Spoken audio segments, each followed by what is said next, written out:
Police प्राण प्यारे की श्री सतगुरु महाराज की।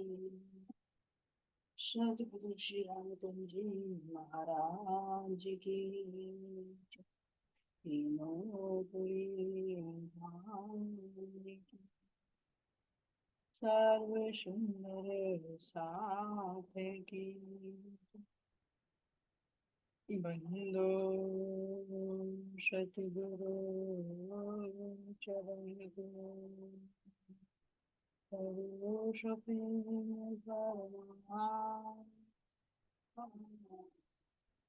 अशुभरण मंगल करण धन्य श्री देव चंद्र के नाम।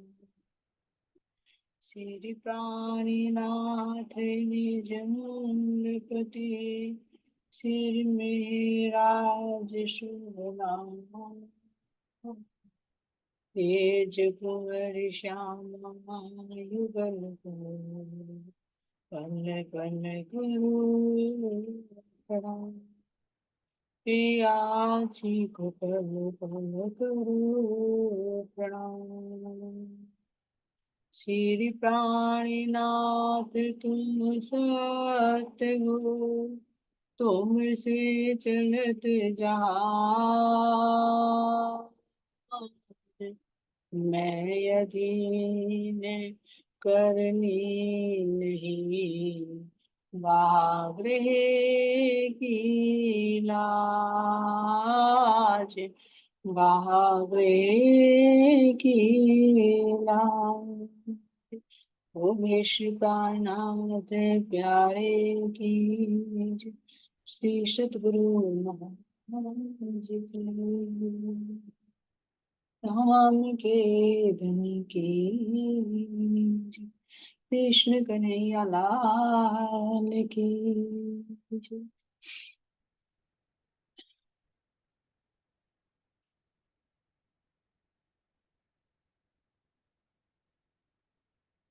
प्राणाधार प्यारे सुंदर साथ जी, आप सबके धाम में हृदय में विराजित प्राण प्रियतम प्राण वल्लभ के नूरी चरणारविंद में कोटान कोट प्रेम प्रणाम जी। सभी सुंदर साथ के चरणों में कोटान कोट प्रेम।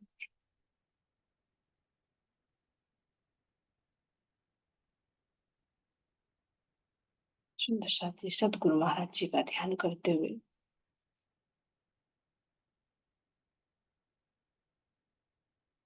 चंपक भाई के चरणों में प्रेम प्रणाम करते हुए सतगुरु श्री रामतन महाराज जी जो मेरे युद्ध के सिरदार सिरमौर सखी उनके चरणों में प्रणाम करते हुए अब मैं अपने मूल स्वरूप की पहचान करती हूँ जो मेरे सतगुरु महाराज जी करा रहे हैं। मेरे धाम के धनी स्वयं सदगुरु के रूप में पधार कर अपना कोल निभा रहे हैं। प्रियतम कह रही याद करो सो साहित्य सो हंसने मांग्या खेल सो खेल खुशहाली लेके उठो कीजिए के। याद करो अपने उन वादों को याद करो जो तुमने धनी से किए थे और धनी ने हमसे किया था कि मैं तुम्हारे पास रहूंगा तुम्हें जगाऊंगा। तो मेरे धाम के धनी अपना वो कौन निभा रहे हैं। स्वयं सतगुरु का रूप धार धर कर हमें जागृत कर रहे हैं। इसलिए कहा सतगुरु मेरे श्याम जी जहां से भी मुझे कुछ मिल रहा है कोई राह कोई प्रकाश मिल रहा है कौन दे रहा है। मेरे धाम के धनी मेरे प्राणों के प्रियतम क्योंकि जागृत कौन है। ध्यान दीजिए मूल मिलाप में जागृत कौन है। केवल प्रियतम और हम सब श्यामादि सहित फरामोशी। प्राण प्रियतम कह रहे हैं कि जागा हुआ ही सोए हुए को जगा सकता है सोया हुआ सोए हुए को नहीं जगा सकता।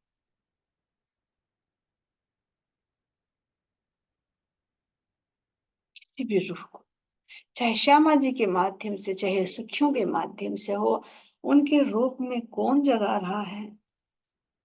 मेरे धाम के धनी, और अपने उस वादे को पूरा कर रहे हैं।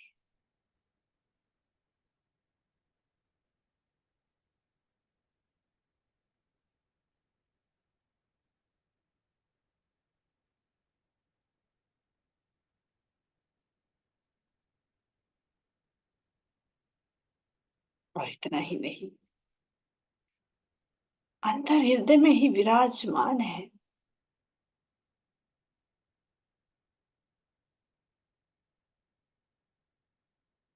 मेरे प्राणों के प्रिय।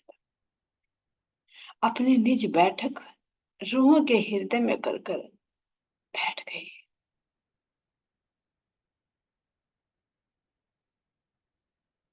धनी को पाया जा सकता है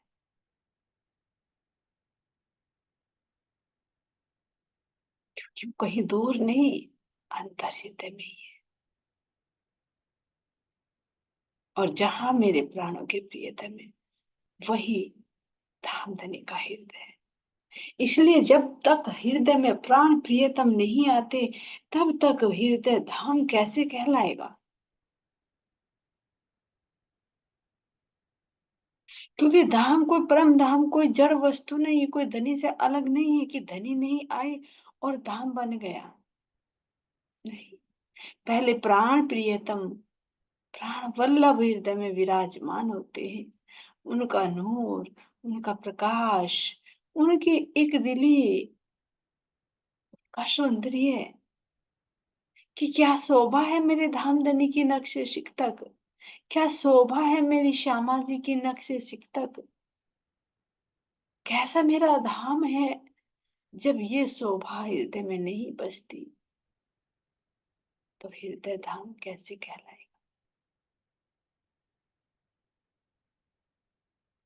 मेरे प्राण प्रियतम, जो इश्क है, जो इल्म है, ये सब किसके कारण?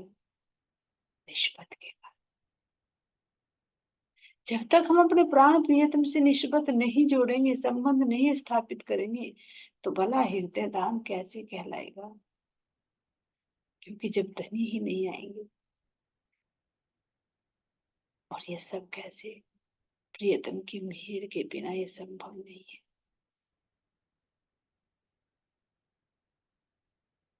यही तो इश्क है, यही तो उनकी साहिबी है।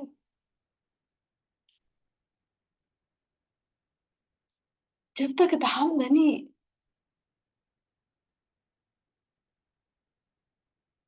अपनी मेहर नहीं करते, अपनी कृपया नहीं करते, तो कुछ नहीं मिलता। यहाँ तो यहाँ मूल मिला में परम धाम में भी, जब तक धनी ने दिल, मेहर का दरिया दिल में लिया, तब रूहों के दिल में खिल देखन का विचार उपजा। तो जब इस खेल का मूल ही बिना कृपया के नहीं हो सका, तो भला यहाँ जागृति कैसे हो सकती है? यहाँ हृदय धाम कैसे बन सकता है? यहाँ उनका इश्क या इल्म कैसे मिल सकता है? ये सब धनी की मेहर से ही संभव है।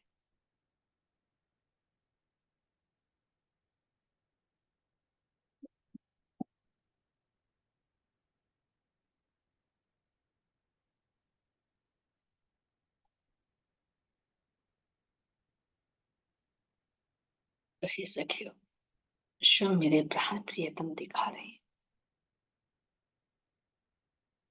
कि देखो अपने उसको, उनको, अपने उस वादे को याद करो, अपने धाम को याद करो,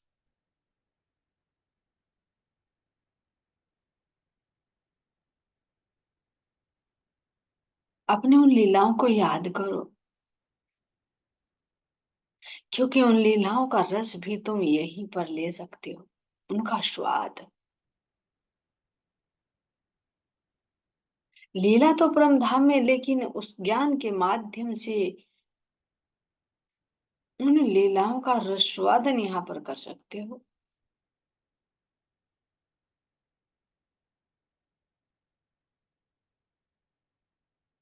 हालांकि कह रहे इंद्रावती कि एक शब्द भी नहीं पहुंचता वहां, लेकिन इन शब्दों के माध्यम से ही अंदर उस एहसास से उस रस में पहुंचा जा सकता।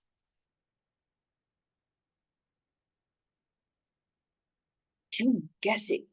प्रैक्टिकल में देखिए।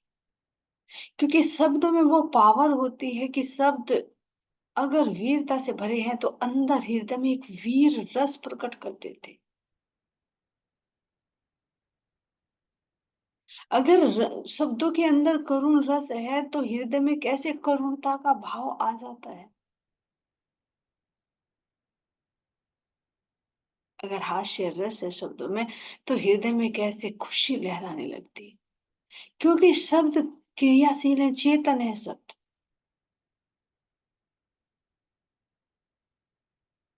गति करते हैं शब्द, एक स्थान से दूसरे स्थान पर पहुंचते हैं शब्द। तो जब नश्वर संसार के शब्द ऐसे हैं तो ये तो मेरे धाम धनी की वाणी है। वाणी मेरे पीयू की न्यारी जो संसार।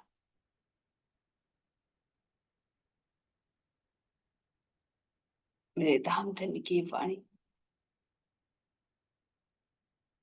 जिनके अंदर धनी का खुद आवेश निहित है। तो ये क्यों नहीं हृदय में परम धाम का वो प्रेम प्रकट कर देंगे।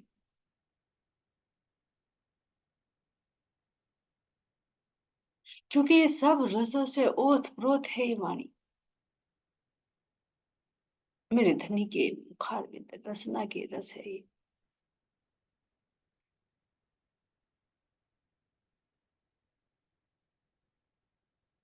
लेकिन कब? जब धनी की मेहर, जब धनी खुद इस वाणी को पढ़ाए।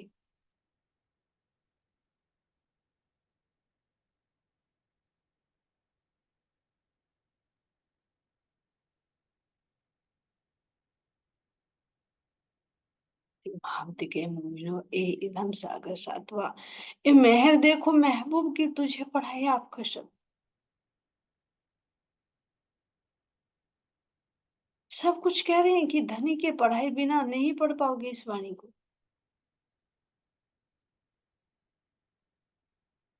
क्योंकि इसमें धाम धनी साक्षात विराजमान है।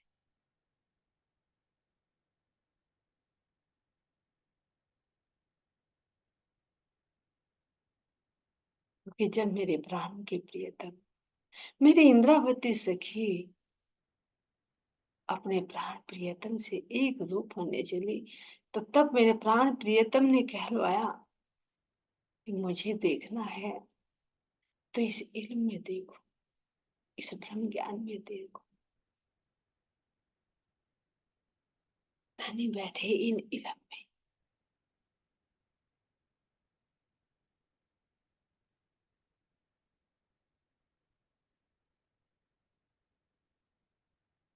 और दूसरा कहा कि मैं सुंदर साथ के हृदय में। क्योंकि जिस हृदय में वाणी समाहित हो जाएगी उस हृदय में तो धाम धनी साक्षात विराजमान हो जाएंगे।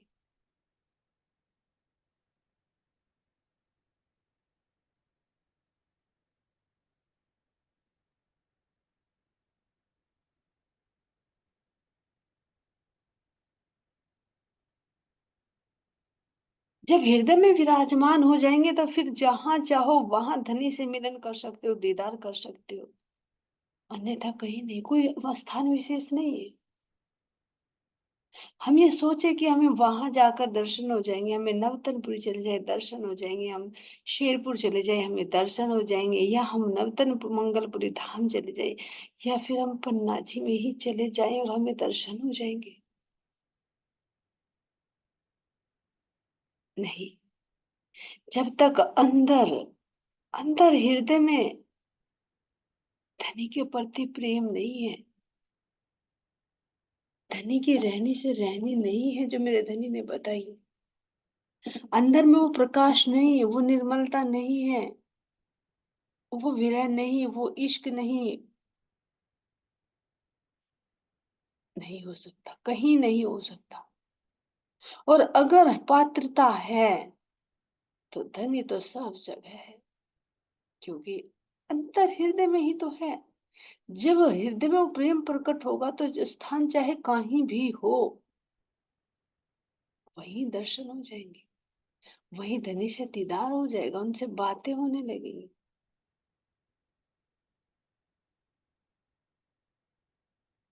इसका प्रत्यक्ष उदाहरण तो हमारी इंद्रावती श्वेता है, हमारी सुंदर बाई श्वेता है। क्योंकि जब मेरे धनी देवचंद जी निकले घर से 11 वर्ष की अवस्था में, जब प्रश्न उठा मैं कौन, कहाँ ते आइया, कौन है मेरा भरतार, और निकल पड़े, तो 16 वर्ष की अवस्था में कैसे रेगिस्तान में दर्शन दी। क्या कोई वहां स्थान विशेष था? क्या वहां मंदिर बना हुआ था? क्या वहां तप कर रहे थे कि वहां की वाइब्रेशन अच्छी थी?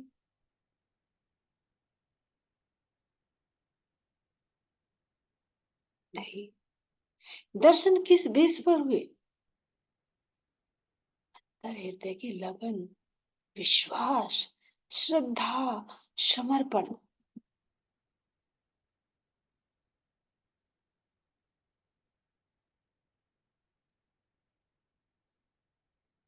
3 बार दर्शन दिए, तीनों का स्थान अलग अलग रहा।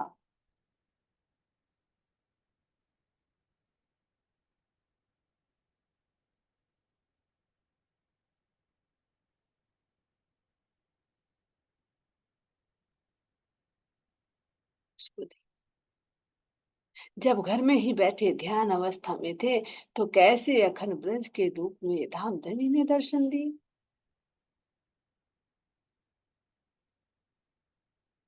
श्याम जी के मंदिर में कैसे कथा श्रवण करते करते दर्शन दिए।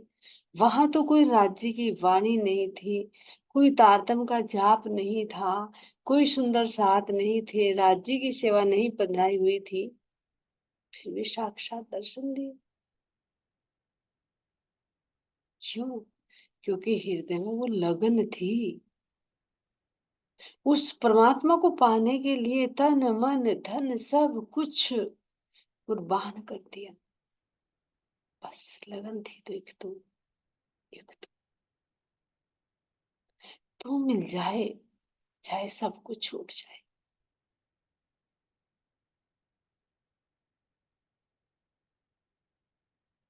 इंद्रावती सखी को देखी, कैसे अरब देश में दर्शन दिए।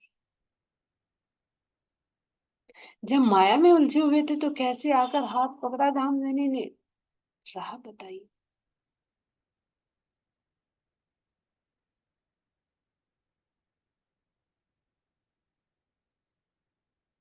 अब समय देखिए, क्या वो मंदिर था?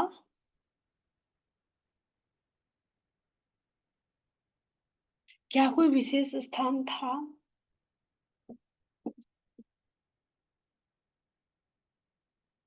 नहीं। हाँ, तो नजर बंद थे।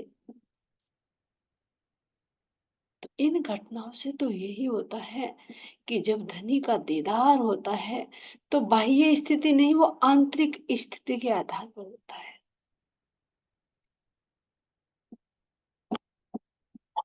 अगर कहीं स्थान विशेष पर दर्शन हो, तो फिर पन्ना जी में रहने वाले या किसी भी तीर्थ में रहने वालों को तो साक्षात दर्शन होता रहना चाहिए। उनके अंदर तो कोई विकार नहीं होना चाहिए, लेकिन फिर भी दिखाई देते हैं। वहां रहने वाले भी तरसते हैं कि धनी का दीदार हो जाए। क्यों? धनी यही दिखाना चाह रही है कि अंतर में देखो।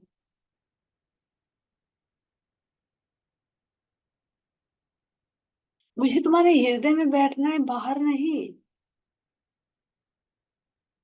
अंदर जो हृदय में विराजमान है, जब वो प्रेम बाहर प्रकट होता है तो बाहर प्रत्यक्ष में नजर आते हैं।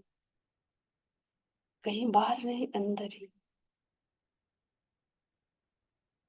लेकिन उसकी सुगंधें बाहर बाहर मिलती है कि यहाँ हो जाए, यहाँ हो जाए। उसी हिरन की बात है। कस्तूरी कुंडल बसे, मृग ढूंढे बनमाही, और ऐसे घटे घटे श्री राज है। दुनिया देखत नहीं। वही स्थिति है। धनी अंदर हृदय में ही विराजमान है, लेकिन बाह्य वृत्ति ढूंढती है कि शायद यहाँ मिल जाए, यहाँ मिल जाए, वहां मिल जाए। लेकिन जब तक अंदर का स्टेटस नहीं होता, तब तक धनी का दीदार नहीं होता। उसके लिए मेहनत, उसके लिए लगन करनी।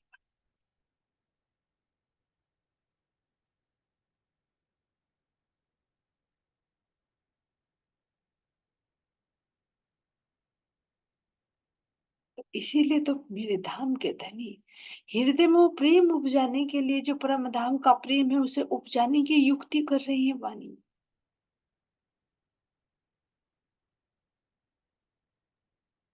अब सो इश्क उपजाने करो, सो अब उपाय और चलाऊं प्रेम को स्याही में झाक झकाऊं।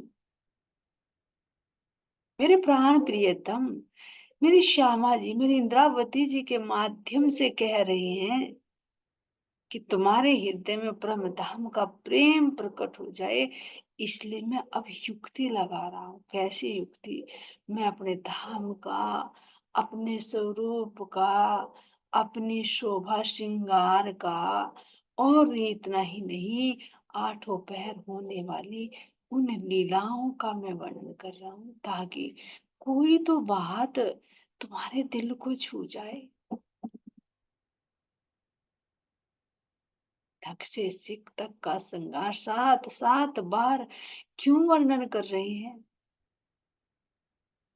कि मेरी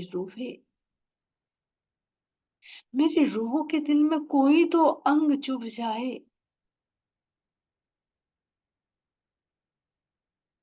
वे मेरे प्राण प्रियतम के कोमल कोमल चरण देखो तो सही। इतना बड़ा आशिक कौन होगा?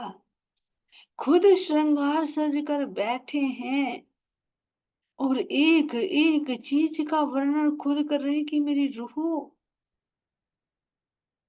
रूह में तुम्हारा आशिक हूँ। मैं इश्क सदा तुमसे चाहूं। तुम देखो तो सही, एक एक चीज को कैसे दिखा रही। देखो मेरे इन चरणों को देखो, नखों से निकलते हुए नूर को देखो।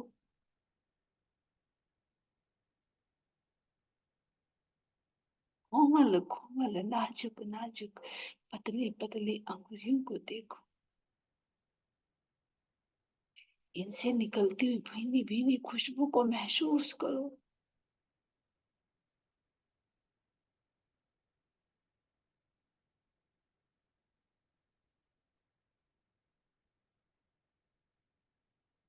चरण तली की लालिमा, गहराई, उसमें आई हुई मिहिन मिहिन रेखाएं,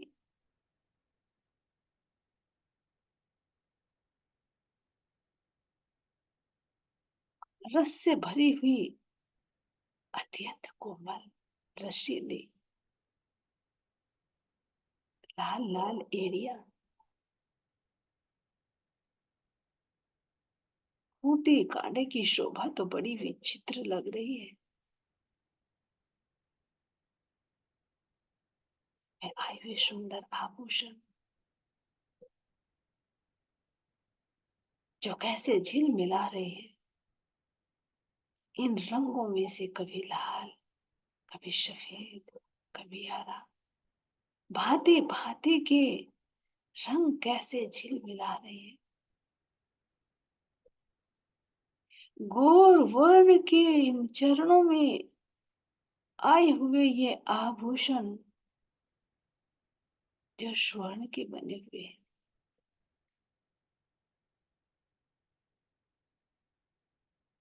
एक दिले के बने हुए हैं।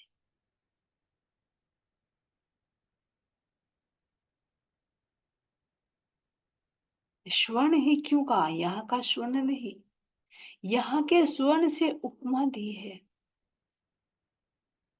क्योंकि स्वर्ण यहाँ पर सबसे शुद्ध चीज मानी जाती है। कह रही है कि 16 साढ़े 16 बार जो तपाया जाता है वो शुद्ध स्वर्ण कंचन कहलाता है।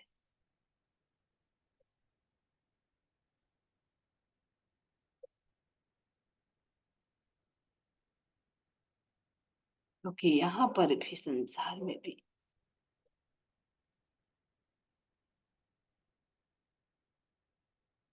स्वर्ण में लक्ष्मी का वास भी होता है, इसीलिए चरणों में धारण नहीं की जाती।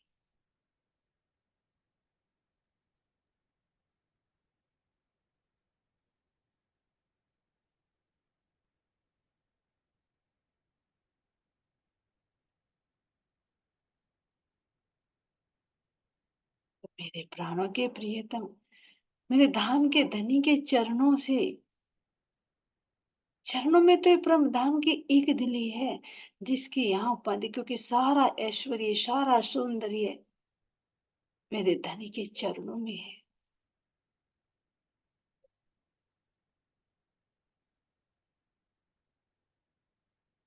इतना ही नहीं, ये माया भी धनी के चरणों से प्रकट हुई।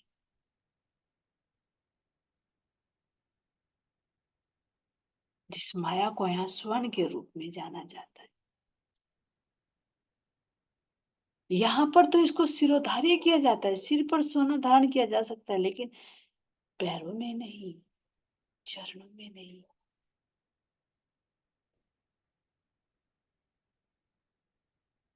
और यहाँ देखिए मेरे धाम धनी के चरणों में सारे आभूषण ये स्वर्ण के, स्वर्ण के तारों से पिरो पिरो कर, यानी एक दिल्ली में पिरो पिरो कर, कैसे झांझरी, कैसे घुंघरी, कैसे काव्य कटला बनाया बन रहा है, बना हुआ नहीं, झलकार कर रहा है,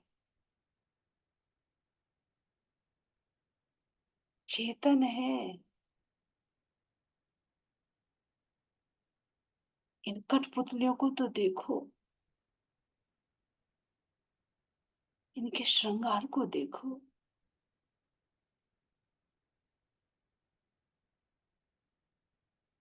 ये हम रूह का श्रृंगार कैसे होगा? फिर यही कि जितने गुण मेरे धनी के चरणों में जो वाणी में बताए है ना, इतने गुण, अगर ये गुण इसमें से एक गुण भी अगर हृदय में आने लगे तो पूरा स्वरूप आ जाएगा। लेकिन एक भी ना, एक तो आ जाए।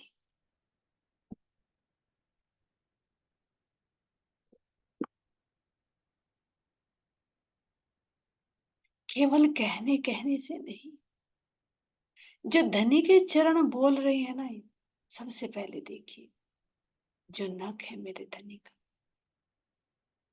सफेद है। कह रहे कि ऐसी ज्योति निकल रही है जैसे हीरा झिलमिला रहा हो।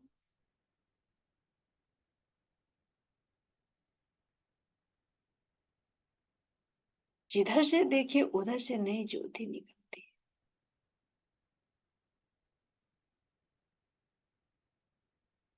सफेद रंग, तो आखिर हृदय में सफेद रंग तो आए।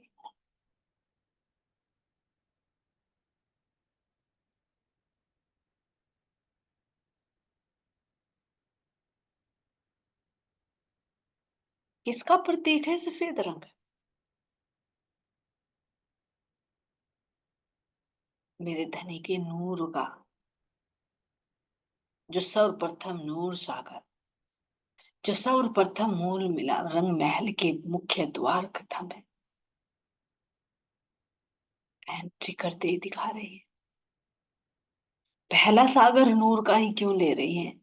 पहले जब श्रृंगार का वर्णन हो रहा है तो नखों का नूर का ही क्यों हो रहा है? अपने रंग महल में प्रवेश करते हैं तो नूर के ही थम क्यों आए हैं?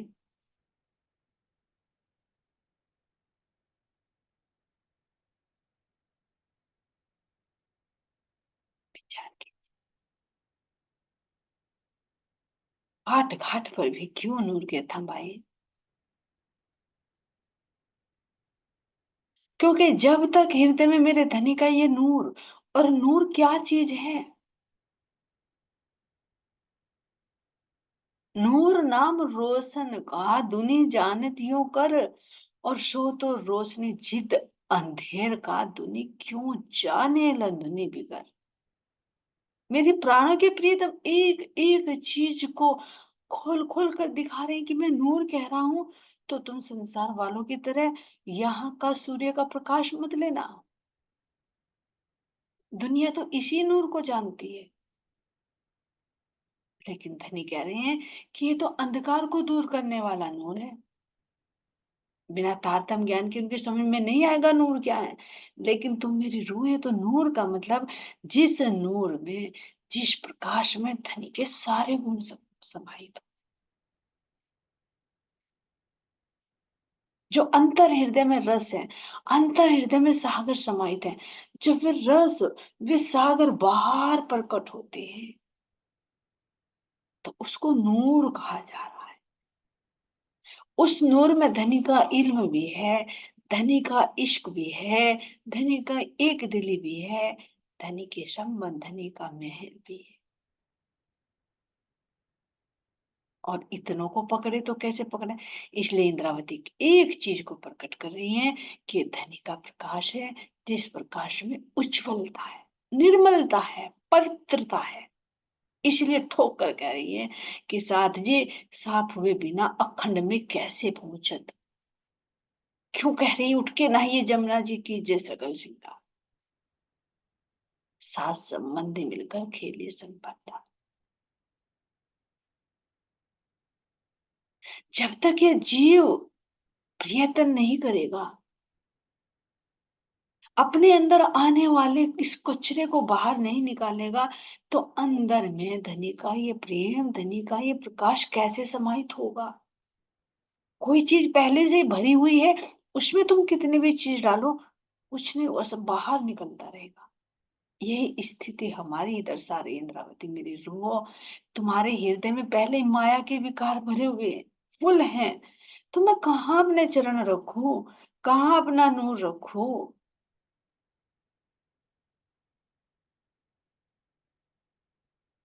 तो जब तक हृदय में वो प्रकाश नहीं आता, उस प्रकाश से मैं अपने हृदय में निर्मलता नहीं लाती, माया के विकारों को हटाकर, माया की वृत्तियों को हटाकर मैं अपने धनी में अपने दिल को नहीं लगाती, तो भला नूर कहाँ से आएगा, तो कहाँ से चरण बनेंगे।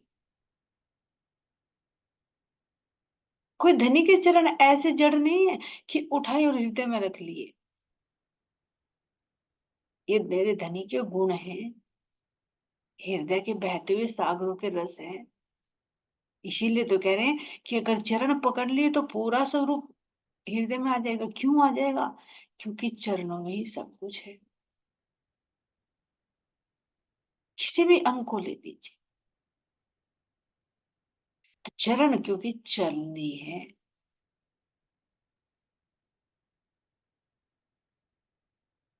कैसे हमें चलना है, परम धाम की राह पर कैसे कदम बढ़ाने हैं, इसलिए कह रहे चलना हाथी के कदम। जो मेरे धनी के गुण है, मैं विचार करूं मेरे अंतर हृदय में कितना माया का कचरा भरा हुआ है, और कितना मेरे धनी का गुण भरा हुआ है, धनी का ज्ञान भरा हुआ है, धनी का प्रेम भरा हुआ है। एक एक चीज में निरीक्षण करें, कितना मुझे संसार का ज्ञान है जो मेरे हृदय में ठुसम ठुस भरा हुआ है, और कितना मुझे मेरे परम धाम का, मेरे धनी के शोभा श्रृंगार का वर्णन है। इतना सुनने के बाद भी, इतनी वाणी पढ़ने के बाद भी, अगर धनी का श्रृंगार शोभा बाह्य रूप से भी अगर हृदय में नहीं है, तो फिर विचार करें क्या है हृदय में। है तो कुछ ना कुछ, खाली तो नहीं। समझ ले, माया भरी हुई। मुझे अगर मेरे प्रियतम ने सात सात बार अपने श्रृंगार का वर्णन किया, अगर एक चीज का भी नहीं मेरे हृदय में है, तो फिर मेरे हृदय में आखिर क्यों नहीं जा रहा? क्योंकि मेरा हृदय भी खाली नहीं हुआ, जगह ही नहीं है। संसार की सारी बातें याद रहेंगी मेरे पे, अगर 20 15 20 साड़ी सारी याद रहेंगी, लेकिन मुझे मेरी श्यामा जी की साड़ी का रंग याद नहीं रहता। अपनी सारी ज्वेलरी याद रहेगी, मुझे ये याद नहीं रहेगा आखिर मेरे प्रियतम ने कितना बताया कि मेरी श्यामा जी के गले में कितने हार हैं। बाह्य रूप से भी हृदय में नहीं शोभा है, तो फिर विचार करे सुंदर साथी, हमारी अवस्था क्या है। मेरी श्यामा जी के शीश कमल पर जो राखड़ी, जिसमें लाल माणिक कैसे सूर्य की भांति झलमलाहट कर रहा है, अगर मेरे दिल में शोभा भी नहीं बसती, तो मेरे दिल में माया है। और ऐसा रहे तो पूरा जीवन ऐसे ही यूं ही निकल जाएगा, और बस कहते ही रहते। इसीलिए मेरी धाम धनी बार बार कह रहे, जो इस श्रृंगार को ध्यान में रखिए। फिर सूरत साधिए धनी चरित्र सुख चैन, इश्क आवे बेर कछु नहीं खुल जावे निज ने,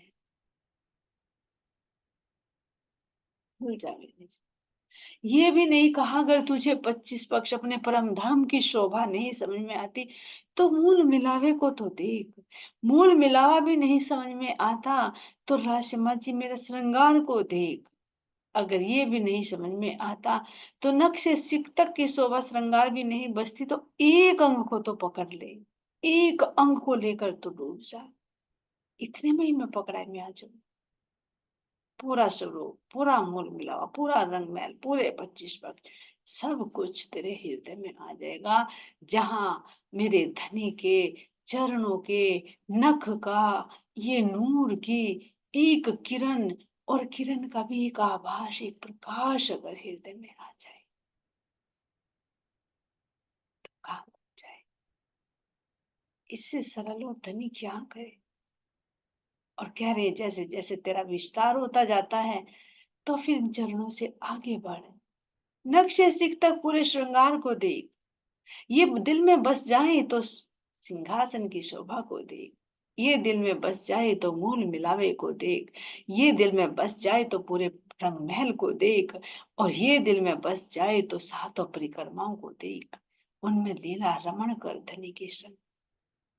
जितना जितना तेरा विस्तार बढ़ता रहेगा, उतना उतना मैं तेरे दिल में डालता चला जाऊंगा। तो दिल का दरवाजा खोल दो।